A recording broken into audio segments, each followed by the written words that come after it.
welcome back to another episode of the Construction Hall of Fame podcast. I have been looking forward to this episode for a couple months now, not gonna lie. Today we are having Craig Jones, who's a principal over at Skyline Construction on. And first of all, to kick things off, thanks for joining us, Craig. Yeah, thank you for having me. It's an interesting subject, and glad you reached out. Awesome. Well, hey, just to kick things off, as always, would you please provide the audience with some context as to your career story, how you got to where you are today as a principal at Skyline? Yeah, sure. So I was a civil engineering degree from Valparaiso University, which is in Northwest Indiana, smaller private Lutheran-based university. They recruited me to play baseball there, and they had a civil engineering program, which is what I wanted a degree in. So started there, and then did some interviews with Turner Construction in college and at their Chicago office, and they made me an offer in March of 1983. Really dating myself here. Long story short, they said you're going to San Francisco. So I moved out in San Francisco later that year and worked for Turner for 30 years.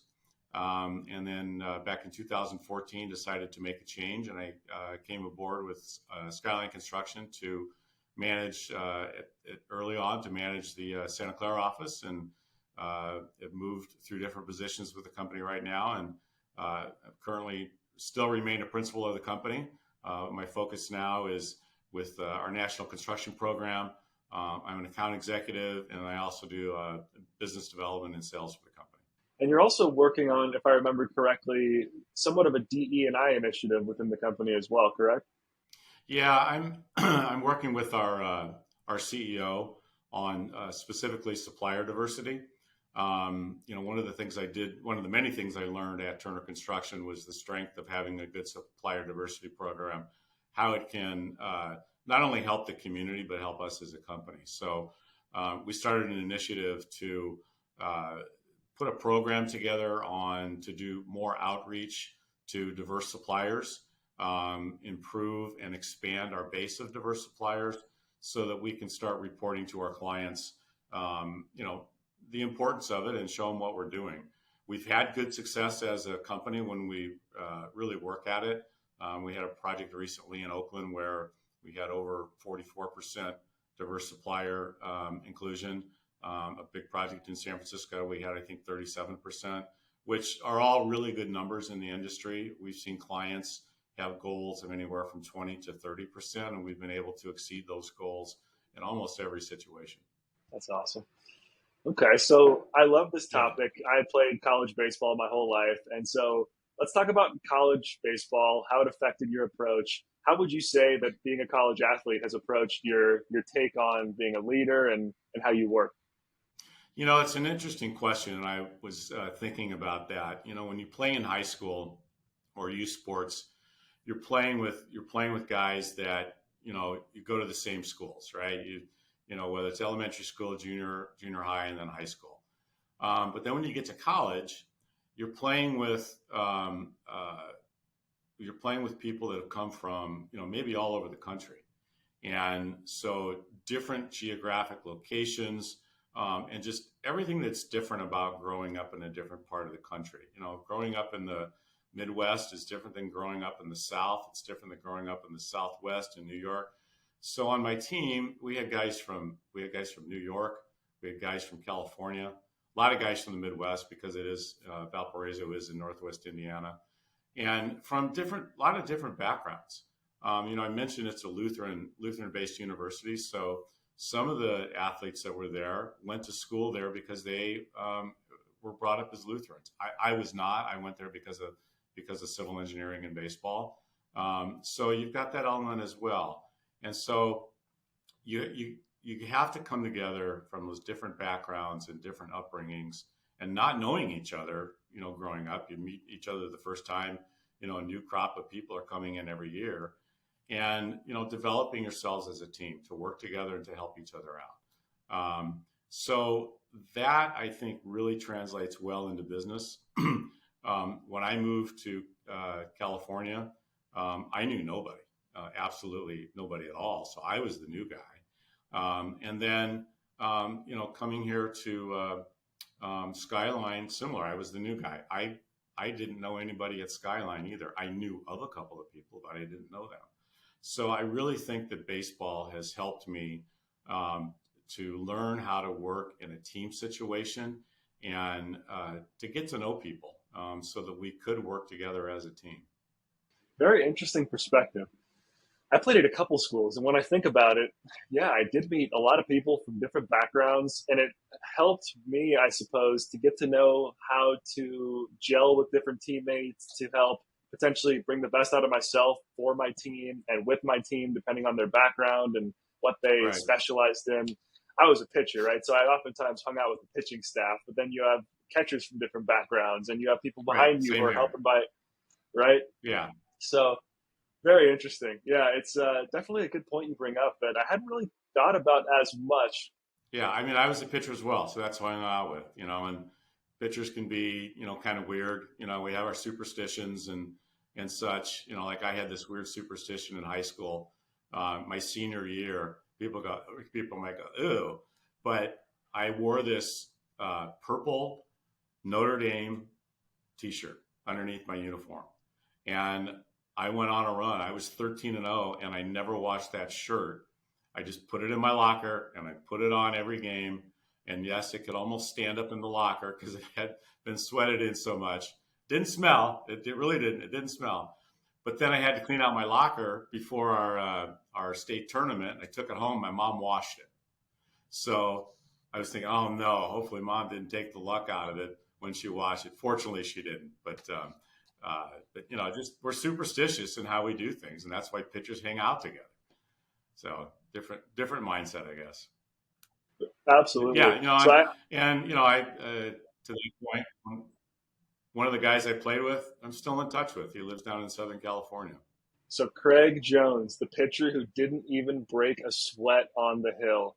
He was so good, he didn't even sweat, didn't even stink. Yeah, gotta love it. That's awesome. I don't know. I don't know about that. I don't know about that so much, but yeah, no, just a silly thing that I did, and there's other weird superstitions I had. Like when I would come off on or off the baseball field, I would step over the third or first baseline. I wouldn't step on the chalk. Just I stupid never stuff, stepped on but the chalk. that's just. I never stepped on the chalk. And then when you come out to warm up, I threw the same number of pitches in the same order of the type of pitch between every inning to warm up. Just I don't know. That's just how I worked it. So it worked all right because after baseball in college and after I moved out here, I played in a men's league in San Jose for like 23 or 24 years. It was a lot of fun and made a lot of friends from that as well. Pitchers can be creatures of habit. Even athletes in general can be creatures of habit with the superstitions we're talking about. Have you taken any superstitions over into your professional career, or has it not really translated from baseball? Boy, I haven't thought of that. I'm sure I have. I don't know what they might be, but I still have, little odd superstitious things that I probably do, but I can't think of if I've taken any of them into business or not. Right. Very interesting. And just like sports, in sports, you're always overcoming challenges. You're focusing on constant improvement. And I think it's interesting parallel for construction because in many ways, construction can be a challenging industry to be in with high reward. There's a lot of good you can take from being in construction, but obviously there's challenges just like anything in life. What would you say are some of the biggest challenges you've had over your career in the construction industry, and maybe how did you work to overcome those? Yeah, it's an interesting question as well because the challenges are different. Sometimes they could be project challenges. Before I got more into the management positions in the business, I was an assistant superintendent. So your challenges are different there. It's, working with subcontractors to make sure that areas are clear for them to perform their work.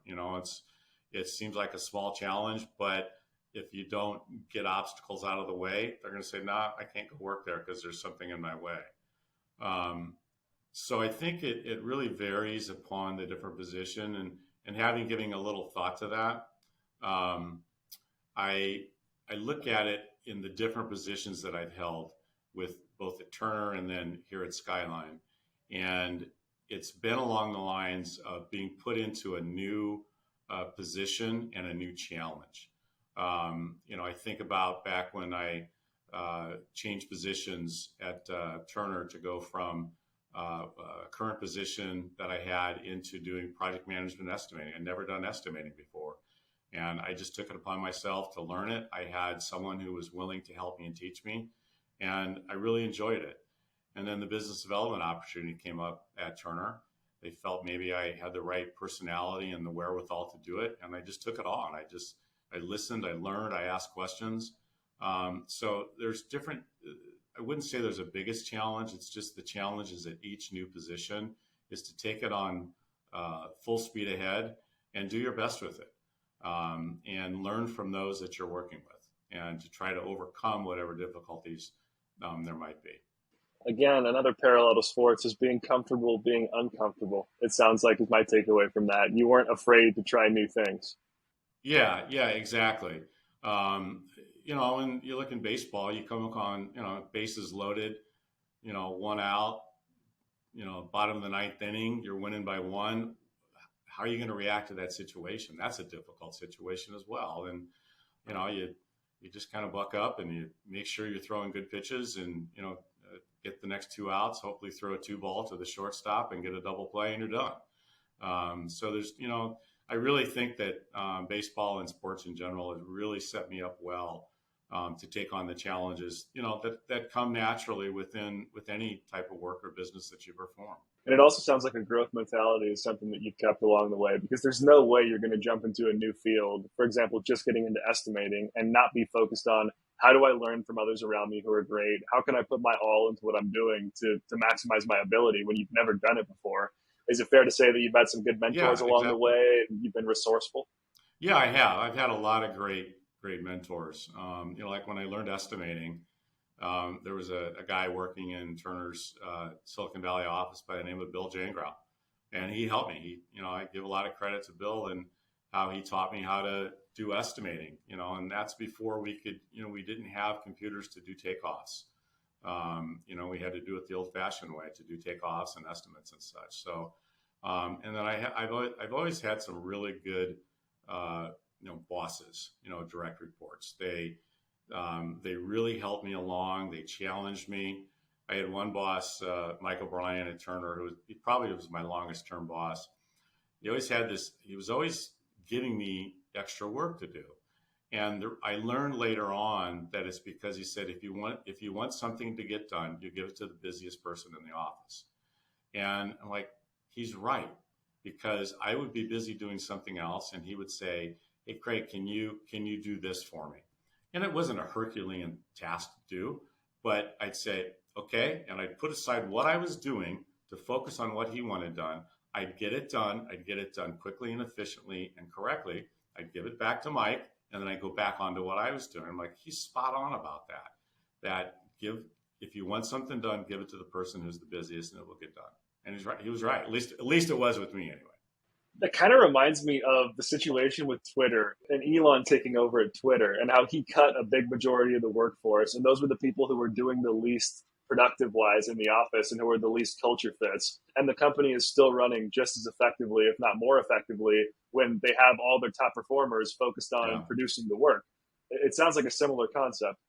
Yeah, it is. And, a lot of people probably disagree with how Elon did it, how he went about it. We'll see what the results are. He's a smart guy. So, but yeah, no, it is an interesting analogy. Most definitely. It's an interesting topic. Give the work to the busiest person in the office if you want to get something done.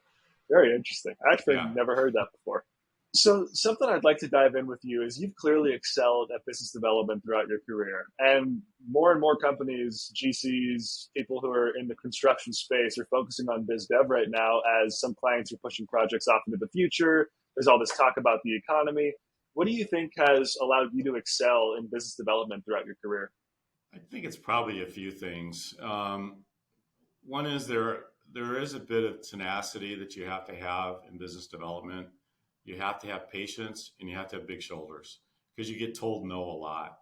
I've always used it to the analogy in baseball again. a hitter that hits 300 is considered a really good hitter in baseball. But guess what? That means 70% of the time he's getting out. And so it's similar in doing business development. You have to be able to accept no. I learned a long time ago from another mentor that I had at Turner, no means just not today. And I've really used that as the basis of what I do. Just because somebody tells me no today on a project or an opportunity doesn't mean that there won't be something with them down the road or with their company down the road. So stick with it, because at some point you will get the opportunity and you will win the work. There's also the tenacity aspect of it and persistence. You don't want to be overly persistent to where somebody gets frustrated with me, like, why do you keep calling me? I don't do that. I'm very cognizant of that, staying in touch with people, but at the same time, not to the point to where, they won't take my call or respond to my email. It's also just being who you are. Don't pretend that you're something different or somebody different. And because you're going to find people in any business that, you may not gel with very well, but just always be yourself and be friendly. I think people just in business, if you're friendly, understanding, they will talk to you. They will want to help you. And I've been able to develop some good relationships over the years with some architects, some project managers, some real estate brokers, and a lot of owners. And it's really helped teach me and to move forward and be successful. Again, I mentioned Michael Bryan at Turner. He taught me early on, he said, chase the money. And so that's what I do. Those are the people that have the checkbook are the ones that are making the decisions. So, pursue those that have the money. Because at the end of the day, they're the ones that are going to say yes or no to including us in an opportunity. And then eventually, if they select us. Now, not that there aren't multiple people involved with making selections, but I found that, if I pursue a lot of the clients directly, I've had pretty good success with that. I think there's a few takeaways from what you said. One major takeaway for me is it's not all about tomorrow. It's about building a relationship. And that means you might not get the deal on the first day, but you don't want to have a desperation mentality where you're following up every day and you're not getting off their back so that they don't even want to talk to you. You might have to accept that the answer was no today. But in a month from now, they might have a new project they're looking to build. And if you make a good impression on them and you follow up professionally while not, harassing people, then it might be a pleasant experience and they might want to continue that conversation. But if it's all about today and you can't take no for an answer respectfully, they might not even want to talk to you the next time you reach out to them. So having that level of abundance mentality on the sales side is something I found to be super important as well. And so that's a big takeaway for people. And on top of that, if I'm a young professional in construction and I'm looking to get into business development, from more of a tactical perspective, what are some things that have allowed you to build relationships with key accounts, with key people inside of accounts? Do you offer to take them out to coffee? Do you cold call them? Do you go to mixers? Like, what has your strategy been to build relationships? All of the above. The dreaded cold call or cold email, those are always tough. Sometimes you get a response, you never know. Usually it's a warm introduction. You hear of an opportunity and you know that an architect or somebody within your own company or another consultant knows somebody at that company. Will they make, a warm introduction? That's been successful. But I've attended mixers. I've set up mixers, do lots of coffees, lunches, dinners, breakfasts over my career. Attending the different organization functions, like in Cornet, I've been a Cornet member for a number of years. And now that we're past the pandemic, the chapter meetings are now in person again, which is great because I see a lot of people that I know in the business, but also meet new people. So I have done all those. I continue to do some of those different functions. We're having an open house from a for a real estate brokerage company. We built their offices a couple of years ago, and now we're finally through COVID and we're able to do something. So we're going to host a luncheon at their office, for their brokers and their staff. That's a business development opportunity to maybe meet some new people, but also see some people that I haven't seen for a while. So yes, I've done all those different functions or different different types of meetings, different functions, and they all at some point in time generally have paid off, have worked for me. That's awesome. It's funny. I was actually talking with a CM firm the other day who I had him on the podcast actually, and he is, building up his construction management firm. He has a specific niche that he wants to target, and business development is something that's important for him. And long story short, I've done a good amount of BD, whether it be in tech or whether it be in a few different places. And I'm like a very technology heavy guy. Like I like using LinkedIn. I'm a big proponent of the cold call, of the cold email. And I think that a lot of construction professionals would benefit personally from being able to learn how to leverage LinkedIn to build those strategic relationships, learn how to get their foot in the door with people, like you said, who might not be the key decision maker, but maybe there's someone who works around the key decision maker. You can bring value to them in some way, make a good impression on them, and then have that person make a warm introduction. Or maybe you're even networking with the key decision maker. Have you found LinkedIn or like that cold outbound approach? Have you been able to win some people who turn into warm business from that? Yeah, LinkedIn in particular. Me and my colleagues here use LinkedIn a lot to look for those second connections, sometimes first connections, but often it might be a second connection, and then use it to see if that second connection. The first question I always ask is, hey, I see you're connected to such and such on LinkedIn. Do you know them, or are you just connected? And they say, yes, I do know them. Then I'll say, hey, I'd like to speak to this person or get a meeting with this person. Would you mind making an introduction for me? So we use it all the time. Sometimes it's just doing research. You hear about a particular company that may have an opportunity out there, but you don't know who the real estate people are. So you go through LinkedIn and you're generally able to find out who some of those real estate people are, and then see if there's any connections there to get that warm introduction. Sometimes there's not, and so you just do the cold connection email to them and do a quick little intro of who you are and what the company is, and refer to an opportunity. And sometimes they respond, sometimes they don't. And if they do, that's great. If they don't, that's okay too. Like I said, it's the no means just not today aspect. And that's where the persistence comes in, to try to find another avenue to try to get to those people at that particular company. Might be via LinkedIn, might be some other method to do it. But yeah, LinkedIn is a great business tool for us to make connections with people. It's so interesting, that strategy you talked about, of asking someone in your network if they know the person or if they're just connected, because we use that exact same strategy at our recruitment agency. If we find someone is connected to someone who we really want to talk to about a role, it's like, hey, I say you're connected to XYZ. I'm curious what your thought about them, how they might fit for a position like this, and if you actually know them well enough to maybe make an introduction, how might that look? And typically that's got us some of our best candidates, is going by referral, talking to people who we know we could probably trust their opinion based on who they are, what they've built in their career, and then having them refer talent. It's typically a much higher conversion rate on the conversation versus a cold outbound approach where we don't know them and there's really no context there. That's it's very interesting how that parallel is pretty much identical to what we do in recruiting. Yeah, exactly. Yeah, it works. Yeah, it works throughout business, whether it's what we do with business development or, sorry, my lights are flashing on and off, remote light sensor. It translates to any business. It translates to anything in business, really. Very interesting.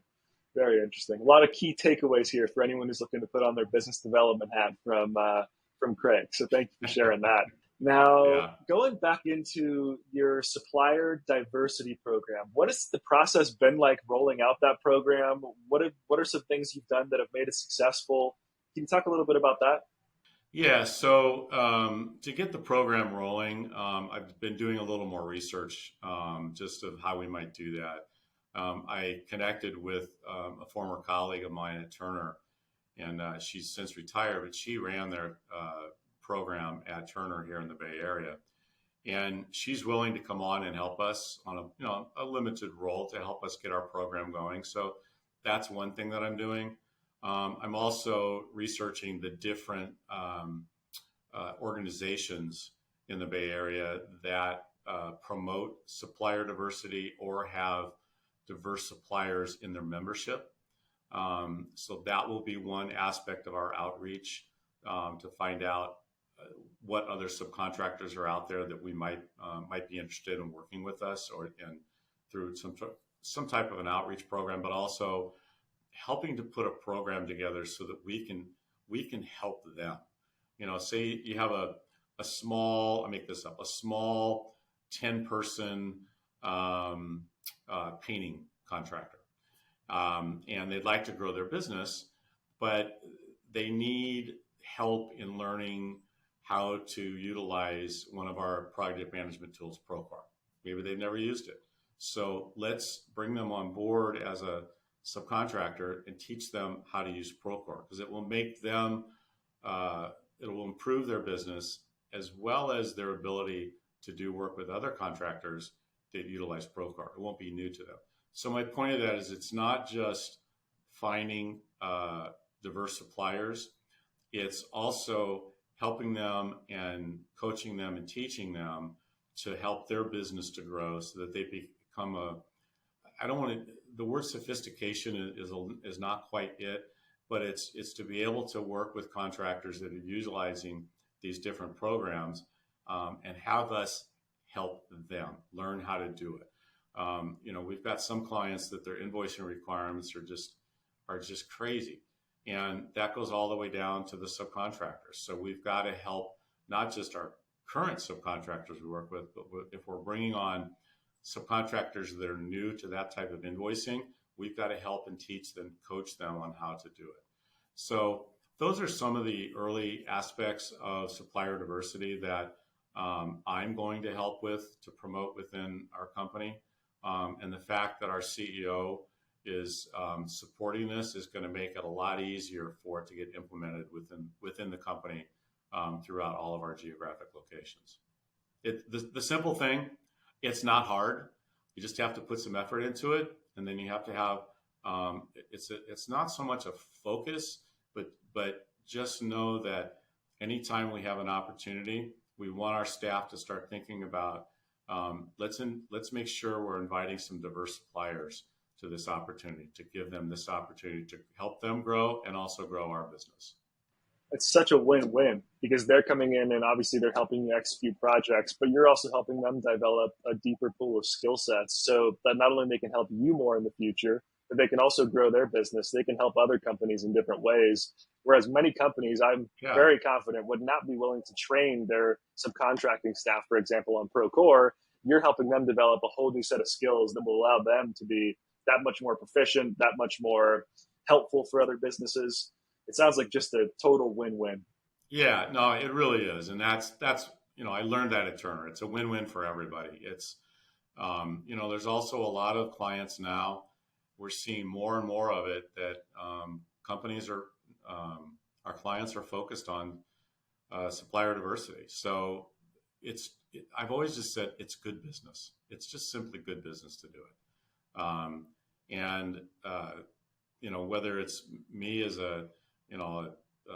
as I say, a white pasty guy leading the effort, doesn't matter. It's got to start somewhere.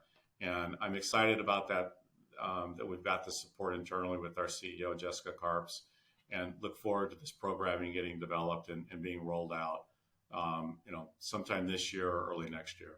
Such an important topic. I mean, we're talking about a huge problem in the construction industry, which is the talent gap as well. If you want to relate this over to talent, how can we help companies be more supportive and fostering of people who are of diverse backgrounds, right? How can we bring these people into construction or into the trades to help educate them on what's possible and to help give them company cultures that actually foster them wanting to remain in the industry?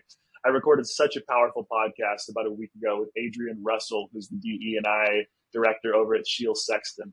And he went in depth about his experience being a minority in the construction industry and how the first couple companies he was with were, in his perspective, not inclusive whatsoever. But once he found a company that actually was fostering for his career and took good care of him, he believes the construction industry has changed his life for the better. And now he's going into the community, and he built something called Russell's Building Camp, where he actually helps young people in the community get into the trades, to teach them about the trades. So imagine the ripple effect we'll Yeah. have on the construction industry, not only by having more diverse suppliers like you're talking about, but also by having a more diverse workforce that's more supportive of these people from different backgrounds. And a lot of times that's where innovation can come from too. It's not just having the same people with the same perspective, but also people with different perspectives to come together and innovate. So I think it's just such a big opportunity in construction, what we're talking about right now. And cheers to what you're doing for leading the way. And like you said, it doesn't matter if you're a white guy who's doing it. You have good intent behind building a diverse program within your company. And the result of that, because there are a lot of white guys in the construction industry, is we'll start to actually continue chipping away at that and bring different people from different backgrounds. But it has to start somewhere. So cheers to what you're doing. It's phenomenal work. Yeah, no, I thank you. It's, a couple statistics that I'm proud of here at Skyline is over half of our employees are from a diverse cultural background, and about 25% of our employees are female, which both of those are well above, particularly the number of female employees is well above kind of the industry standard or industry average. And we continue to look for more people, particularly as we're hiring, because we as a company, we as a business, as an industry, we need to look like the rest of the world.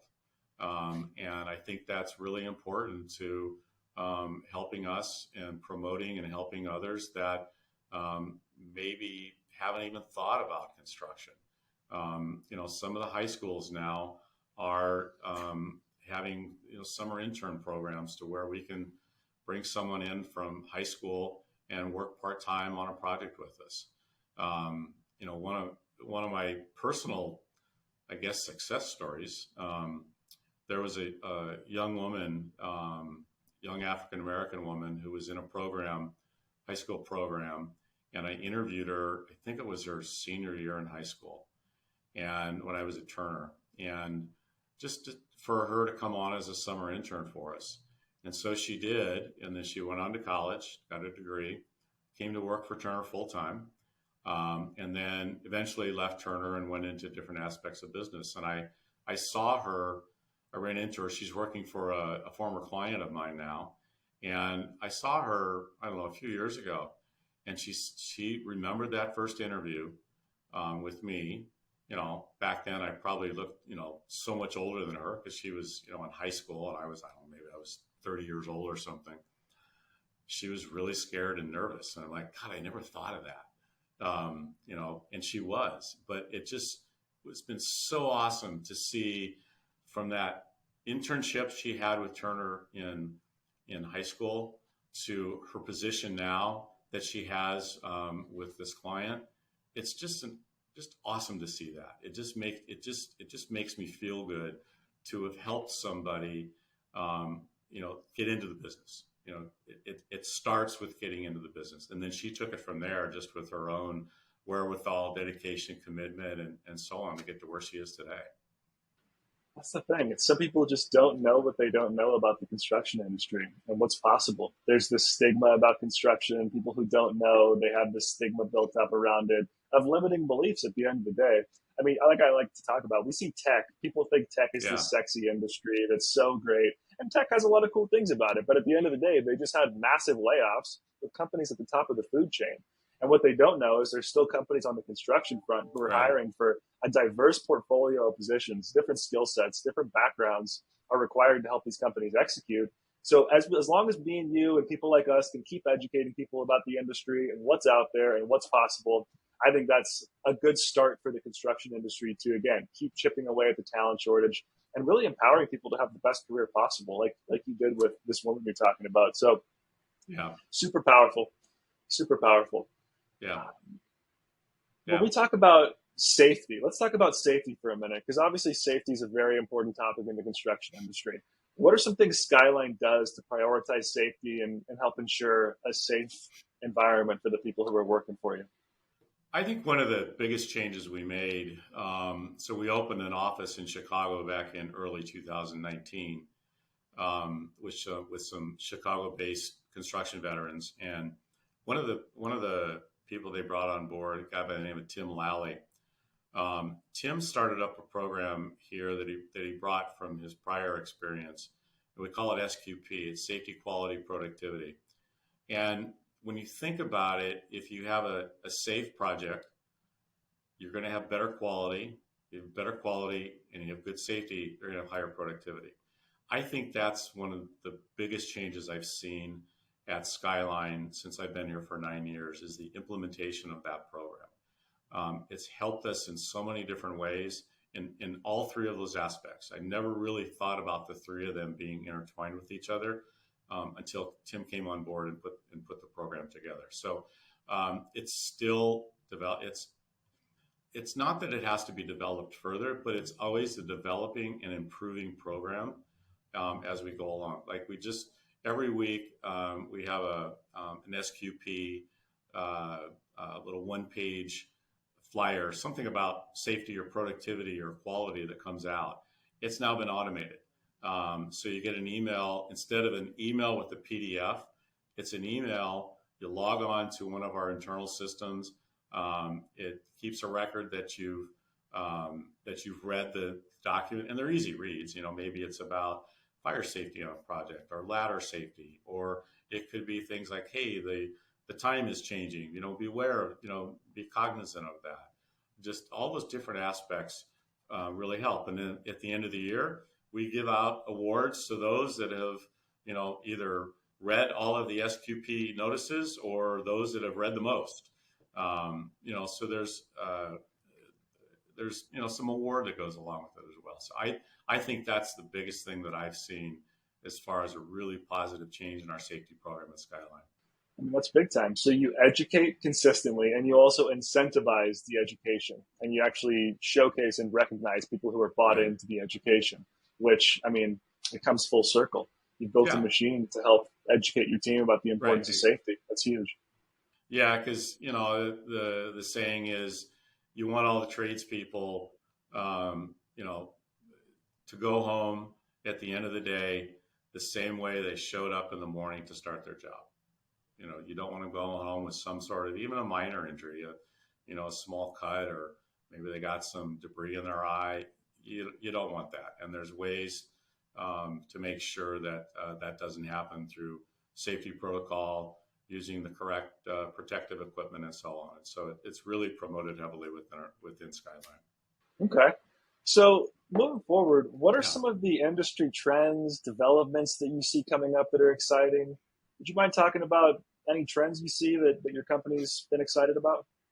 Yeah, there's, it's funny. Construction is such a slow industry to change in how we do things. A couple that are coming about is, the layout of the walls on walls and partitions on jobs or the ductwork and such. There are what I'll call it a layout bot. So it's a robot on wheels that is programmed.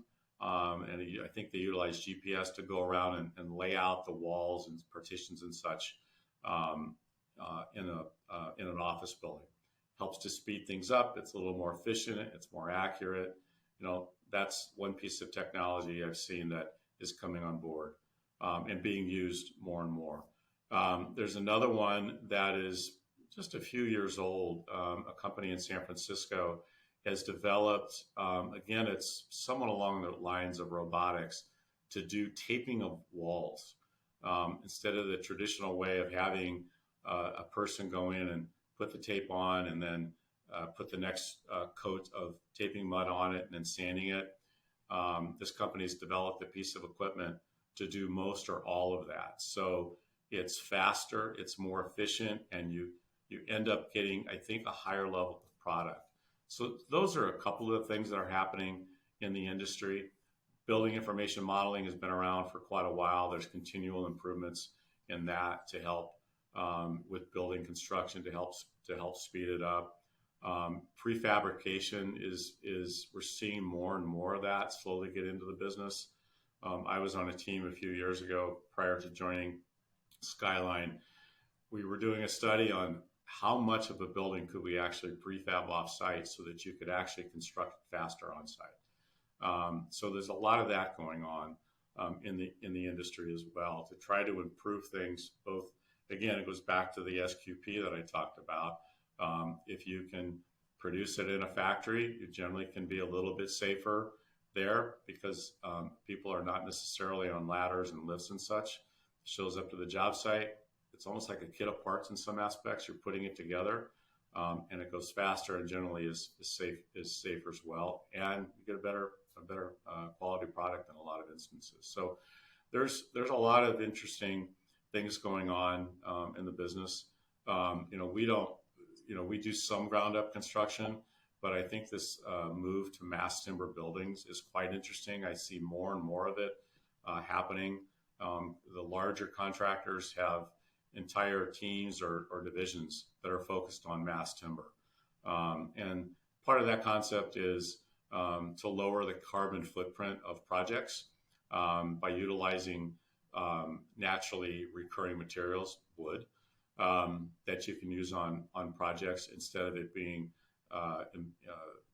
materials that have what they call embedded carbon, such as steel and concrete, different materials like that. So this whole concept of embedded carbon in projects and products is starting to get a little momentum now. It's very early on, but people are becoming more cognizant of it to try to reduce our carbon footprint in our buildings because they produce more carbon output than just about anything in the world. Buildings are doing that. So that's an interesting aspect of the business to me as well. And like you brought up an interesting point in construction's a slow industry to move. In many ways, people think of it as one of the slower industries to progress and advance, but they can only advance and progress if we have the right education. People know where to look and where to learn to find what the trends are, what the developments are, how to implement them. What have you found to be some of the resources that you turn to stay up to date on these developments? Just some of the organizations help. Like Cornet's a great one. Cornet led a tour of the new Google Bayview campus out at Moffett Field, I guess about 2 months ago. And some of the things that they've done for sustainability out there are just honestly amazing. The amount of photovoltaic panels they have, they're using geothermal to warm and cool their buildings, just different aspects of that. So organizations like Cornet, IFMA, they're all good. And quite honestly, just talking to subcontractors and visiting subcontractor shops to see what they're doing, what they have seen maybe some of our competitors utilize on projects to help them to improve. Those are some of the different avenues that I've seen to learn about what's going on in the industry, as well as just doing research and reading to see what's out there, because there's a lot of different ideas in the business to try to help improve how we do things. I go back that, we've been building drywall partitions for the same way for, 50 years now. And so the idea that a company's developed this robot to tape walls, that's really innovative. And what else can we come up with to help build walls faster and do it better? So there's those types of things. And I really found your comment interesting of bringing in, earlier when we were talking about diversity. If it's the same people all the time building projects, they may not try to think of new ways, but if you bring in somebody new, they might question and say, hey, why are you doing it that way? Have you thought about doing it this way? And, you can get some good creative ideas, and hopefully people will listen to that and say, wow, I hadn't thought of that. That's a great idea. Why don't I do it that way? So there's just that. There's all those different aspects of how to learn, how to research, how to find what the different ideas or of how to do things. I was talking to one of my colleagues yesterday. He met with a client that has a database software program to help with managing and tracking value engineering. And because right now it's mostly done by spreadsheets, And this company's come up with a way to make it so it's in a database so you can manage it better and come up with what the real value in dollars are to a particular client based upon what they select or don't select. I mean, simple things like that.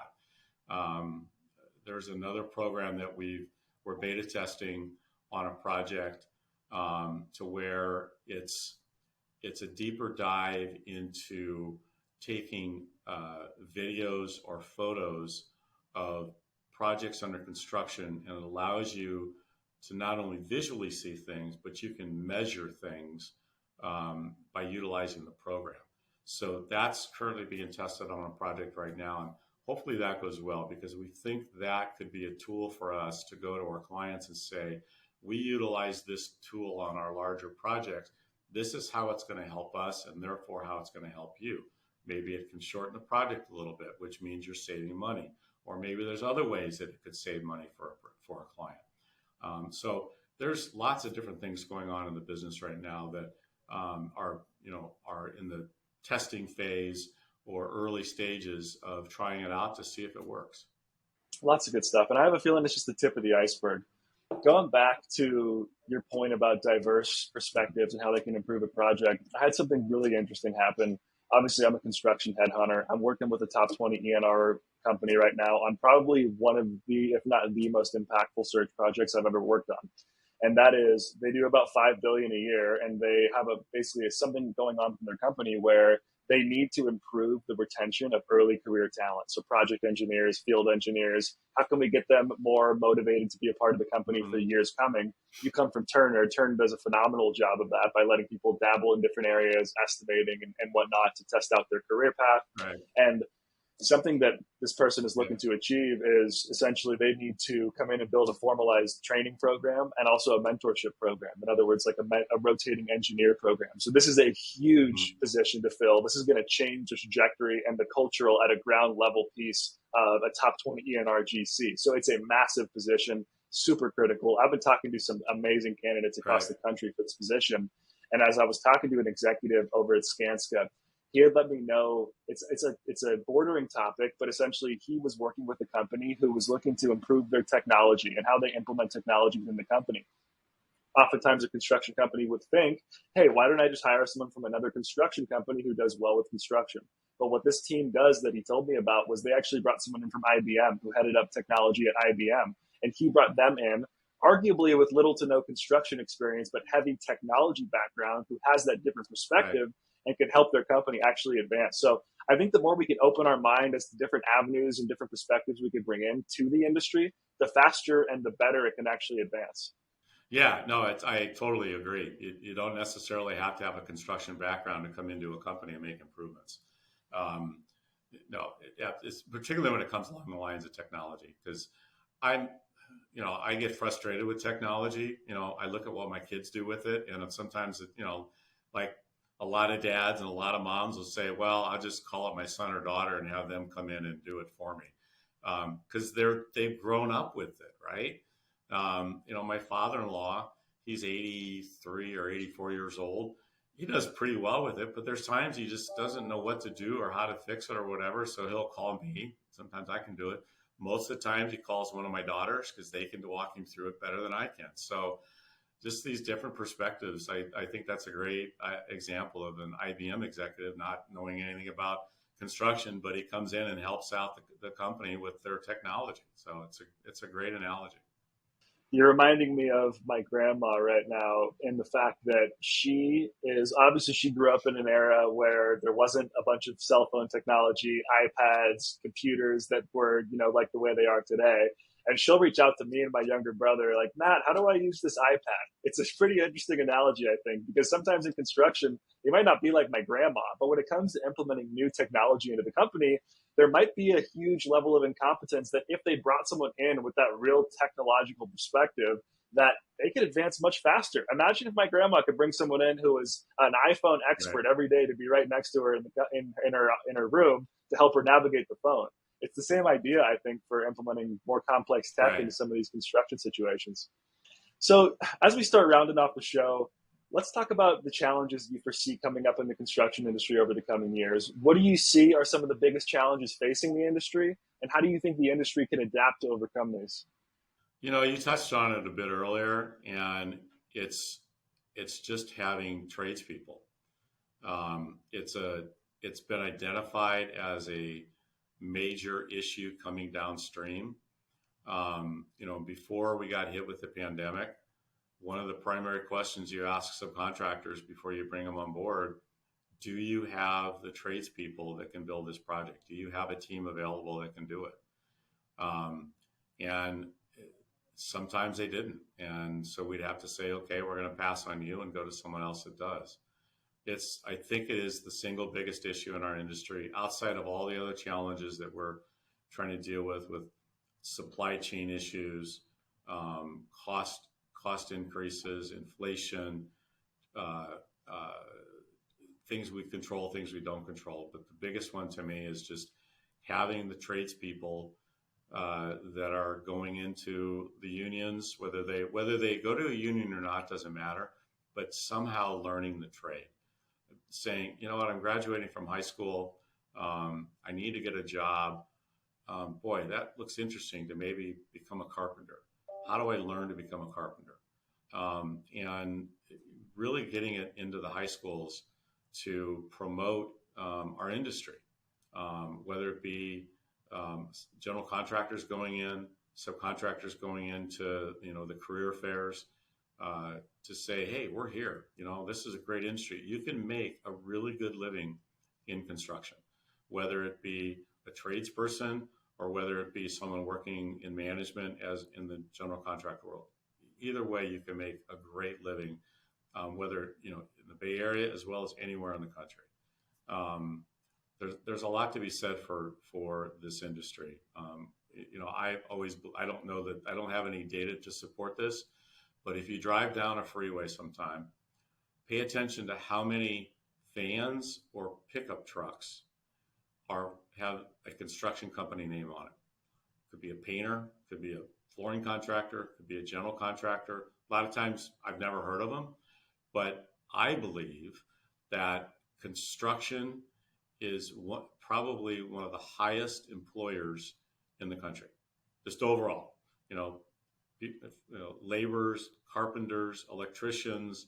It could be the fix-it guy, the jack of all trades, that you come into your house and he can fix the door, he can fix the flooring, he can paint, whatever it is. I believe that our industry, there are more people in our industry than any others. I mean, even to the level, if you think about Caltrans, those are construction people, that are repairing our roads. You think of PG&E,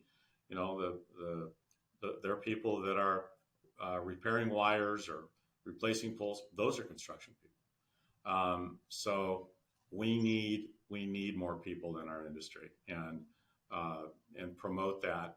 I saw a great story on LinkedIn yesterday. This retired gentleman from Cupertino Electric. He'd worked there maybe his whole career. He used to bring his daughter to his job sites when she was young. And the story, one of the stories was she'd come on and when they do punch outs in electrical boxes, and the punch out is about the size maybe of a nickel, maybe a quarter. So it kind of looks like a coin when it's laying on the ground. And he used to have her go and pick them up and tell her that, oh, those are coins. But it got her interested in and exposed to construction. And now she works at Cupertino Electric, and her dad is retired. So if we just do more of that, not just necessarily with your family, but just get kids in high school interested, they might see, wow, I could really go on and have a good career in construction, whatever the trade is. Like I said, I think that's the biggest challenge we have ahead of us. I have two major takeaways. So the first takeaway is when we're thinking about the stigma around construction. I saw a video the other day by someone named Alex Hormozy. He's a business influencer that I follow, and I think he gives really great insights into building businesses and being entrepreneurial and whatnot. And what he shared was, in regards to the trades, it's almost like many parents are of the mindset that if their daughter or son goes into the trades, that it's not a high status move, and therefore the parent is not incentivizing them to do something that sounds cool. They'd rather talk about them being a digital marketer at a tech company, or something that sounds more trendy, or whatever it might be. But in reality, that might not be the best solution for their kid. It might be actually that they would love a career in the trades. Right. They would love working with their hands, and they would make double the amount of money they would working for this cool tech company. Although the parent might sound cool, and that might be the reason they're not incentivizing or talking to their kids about going into the trades, it likely won't be what's best for them. So if more people who are parents can understand this, even if they're not in construction, they could educate their kids and the next generation on what is available in construction and the potential in this industry. I think that's such a huge takeaway that more parents need to understand. And there's some people on LinkedIn that I see pushing this now, the message of how we need to educate the youth. And it's so true. It's like, what is your job as a parent? To set your kid up for the most successful life, to be happy, healthy, doing well. And so if they could make double the amount of income for their family in their future by going into construction and have more passion for what they're doing, why not at least educate them on it? Why not at least show them what's possible and not just have them focus on going into tech because it sounds cool, Yeah, no, I agree with you. I think it particularly, living here in the Bay Area in Silicon Valley, I think you see more of that. I do. And, but yeah, if we could get into the high schools and promote it, boy, you'll find I think we'll find a lot of kids that, see, gee, there's something I can do. And, it's not hard to get into. You just have to have a high school education. You don't have to go to college for it. And the entry into it is great, and you start making money right away. There are charts and people's studies that say, a 4-year college education is going to cost you X, and if you go into the trades right away out of high school, you're going to start making money. And at one point do those curves cross to where you're no longer, all that money you spent to go to college, as opposed to all the money you've made in the trades, where do those curves cross? I don't know what the answer is, but it does. And, there's that, like I said, I think it's the biggest challenge we have in our industry right now. And on top of that, I think to piggyback on what you said, something that's so interesting about the curves crossing is there's also a big opportunity to get into the trades and eventually start your own business. So imagine what would happen to this curve if you got into the trades and started your own business. Just there's so much potential to actually do that. And when you start your own business and you've already built up a good amount of capital to invest into the business, then the income potential grows, the impact potential grows as well. And so it's all about perspective and what you think is possible, I think, many times. And so the more people could be educated on this, the better. I heard a stat the other day that was crazy. It was 1 in every $10 in the economy, I think it was 1 in 10, is touched by the construction industry in some way. So if you think about where's the money at in society as well, look around. I mean, everything around you was construction in one way or another. The house you live in, the roads you drive on, the school you go to, everything.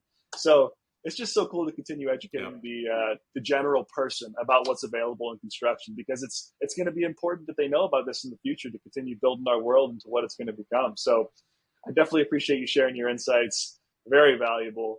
And to finish off the show, I always like to ask this question.